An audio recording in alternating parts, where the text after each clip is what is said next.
মলা মাছ খেতে পছন্দ করেন না এমন মানুষ খুঁজে পাওয়া মুশকিল। আর সেটা যদি হয় হাতে মাখানো, তাহলে তো আর কোনো কথাই হবে না। আসসালামু আলাইকুম everyone, welcome to my another video. আজকের ভিডিওতে দেখাবো টমেটো দিয়ে মলা মাছ ভুনা। আর মলা মাছ স্বাস্থ্যের জন্য খুবই উপকারী একটা খাবার, আর তৈরি করাও অনেক সহজ। এখানে আমি টমেটো, পেঁয়াজ, কাঁচামরিচ এবং ধনিয়া পাতা কেটে নিব। এখানে আমি 500 গ্রামের মতো মলা মাছ ভালোভাবে পরিষ্কার করে ধুয়ে নিয়েছি। এগুলোকে একটু ভালোভাবে পরিষ্কার করতে হবে, যাতে করে মাছের গন্ধটা চলে যায়। দিয়ে দেব 1 কাপ পরিমাণ পেঁয়াজ কুচি। আমি এখানে পেঁয়াজের পরিমাণটা একটু বেশি দিলাম। তারপর দিয়ে দেব 3 থেকে 4টা কাঁচামরিচ।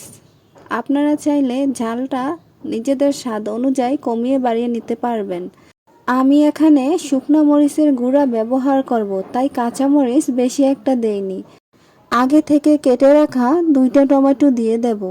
সাথে দিয়ে দেব 1 টেবিল চামচ রসুন বাটা আর 1 টেবিল চামচ হলুদের গুঁড়া, 1 টেবিল চামচ ধনিয়ার গুঁড়া। আপনারা চাইলে যে কোনো মাছ এই প্রসেসে রান্না করতে পারেন।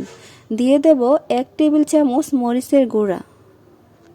দিয়ে দেব সামান্য ধনিয়া পাতা কুচি। এখানে আমি ধনিয়া পাতার পরিমাণটা একটু কমে দিয়েছি, কারণ রান্নার শেষে আমি ধনিয়া পাতা ব্যবহার করব। সব কিছু দেওয়া হয়ে গেলে এগুলোকে একটু সময় নিয়ে আলতো হাতে ভালোভাবে মিশাতে হবে। মাছগুলোকে কষলানো যাবে না, এতে ভেঙে যাওয়ার সম্ভাবনা থাকে। তাই আলতো হাতে একটু সময় নিয়ে মাছগুলো মেশাতে হবে। ছোট মাছ কাটা বা পরিষ্কার করা একটু ঝামেলার, তবে রান্না করতে একদম ইজি। 10 থেকে 15 মিনিট সময় লাগে সম্পূর্ণ রান্না শেষ হওয়ার জন্য। মাছগুলো মাখানো আমার কমপ্লিট হয়ে গেছে। যদি আপনাদের হাতে সময় থাকে তাহলে 5 মিনিটের জন্য মাছগুলোকে একটু রেস্টে রেখে দিবেন। এতে মলা মাছ রান্নার স্বাদ দ্বিগুণ বেড়ে যায়। এখানে আমি একটা প্যানের মধ্যে 1 কাপ পরিমাণ রান্নার তেল দিয়ে দেব। সবগুলো মাখানো মাছ দিয়ে দেব। দেওয়ার পরে আলতো হাতে এগুলোকে একটু নেড়ে ছেড়ে নেব। এতে বেশি নাড়াচাড়া করা যাবে না, এতে মাছগুলো ভেঙে যেতে পারে। চুলার হিটটাকে একদম লো মিডিয়ামে রেখে এগুলোকে একটু হালকাভাবে ভেজে নিব, যাতে করে মশলার কাঁচা গন্ধটা চলে যায়। দেখতেই পারছেন আমি মাছগুলোকে বেশি একটা নাড়াচাড়া করছি না। এখানে আমি অফ ক্যামেরায় 1 চা চামচ লবণ দিয়ে দিয়েছি। আপনারা চাইলে লবণটা আপনাদের স্বাদ অনুযায়ী দিতে পারেন।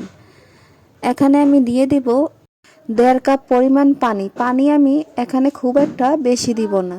এই মাছগুলো সিদ্ধ হতে বেশি একটা সময় লাগে না, আর আগে থেকে এই মাছগুলো আমার সিদ্ধ হয়ে গেছে। এখানে আমি পানিটা দিয়ে 2 থেকে 3টা ব্লক আসা পর্যন্ত অপেক্ষা করব। সব কিছু একদম পারফেক্টভাবে সিদ্ধ হয়ে গেছে। এই পর্যায়ে আমি উপর থেকে ধনিয়া পাতা কুচিগুলো ছিটিয়ে দিব। হালকাভাবে একটু নেড়েচেড়ে নিয়ে ধনিয়া পাতাগুলো মিক্স করে নেব। তো দেখতেই পারছেন তৈরি হয়ে গেল আমার মলা মাছ ভুনা। একবার যদি কাউকে এভাবে মলা মাছ রান্না করে খাওয়ান, সে বারবার খেতে চাইবে। দেখুন দেখতে কত সুন্দর হয়েছে। আজ এই পর্যন্ত, আল্লাহ হাফেজ।